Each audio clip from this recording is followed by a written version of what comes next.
পূর্ব পশ্চিম ঐতিহাসিক বন্দি বিনিময় চুক্তির জেরে যুক্তরাষ্ট্রের ৩ নাগরিক মুক্তি পেলেও বিভিন্ন দেশের কারাগারে বন্দী আরও ৪০ জনের বেশি। এদের মধ্যে বেশিরভাগই আটক রয়েছেন চীন, রাশিয়া এবং ইরানে। বছরের পর বছর উদ্বেগ উৎকণ্ঠায় তাদের পরিবার। জোরালো কূটনৈতিক তৎপরতার মাধ্যমে বন্দীদের দেশে ফিরিয়ে আনার দাবি স্বজনদের। শিয়া বাটার ও ভিটামিন ই সমৃদ্ধ lily glam beauty soap. Lily, always beautiful. তুরস্কের মধ্যস্থতায় পূর্ব ও পশ্চিমের মধ্যে স্নায়ুযুদ্ধের পর সবচেয়ে বড় বন্দি বিনিময় চুক্তি। মুক্তি পেয়েছে ৭ দেশের ২৬ কারাবন্দী। ১০ রুশ নাগরিকের বিনিময়ে রাশিয়া ও বেলারুশের কারাগার থেকে মুক্তি পেয়েছেন ১৬ জন, যাদের মধ্যে আছেন ৩ মার্কিনী, সাংবাদিক ইভান গার্শকোভিচ, আলসুকুর মাশেভা ও সাবেক মার্কিন নৌসেনা পল হুইলান। মুক্তিপ্রাপ্তদের পরিবারে যখন আনন্দের বন্যা, তখন হতাশায় আরও বহু পরিবার, যাদের স্বজনরা বন্দী বিশ্বের বিভিন্ন দেশে। জেমস ডব্লিউ ফলে লিগ্যাসি ফাউন্ডেশনের তথ্য অনুযায়ী অন্তত ১৬ দেশের কারাগারে বিনা বিচারে বন্দী ৪০ জনের বেশি মার্কিনী। তাদের ৭৮% আটক হয়েছে চীন, ইরান ও রাশিয়ায়। বাকিদের অপহরণ করেছে বিভিন্ন সশস্ত্র সংগঠন।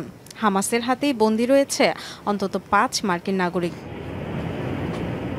২০২১ সালের আগস্টে রাশিয়ার বিমানবন্দর থেকে মারিজুয়ানা বহনের দায়ে আটক হন ৬৩ বছর বয়সী মার্ক ফোগেল। মস্কোর মার্কিন দূতাবাসে কাজ করতেন তিনি। পরবর্তীতে রুশ রাজধানীরই একটি অ্যাংলো আমেরিকান স্কুলের শিক্ষক হিসেবে ছিলেন মার্ক। বর্তমানে ১৪ বছরের কারাদণ্ড ভোগ করছেন। ৩ বছর ধরে আমরা অনিশ্চয়তায় ছিলাম। গত ৪৮ ঘন্টায় অধীর উৎকণ্ঠা নিয়েছিলাম। আমার মা, মার্কের স্ত্রী, বাচ্চারা, তাদের জন্য এই পরিস্থিতি অসহনীয়।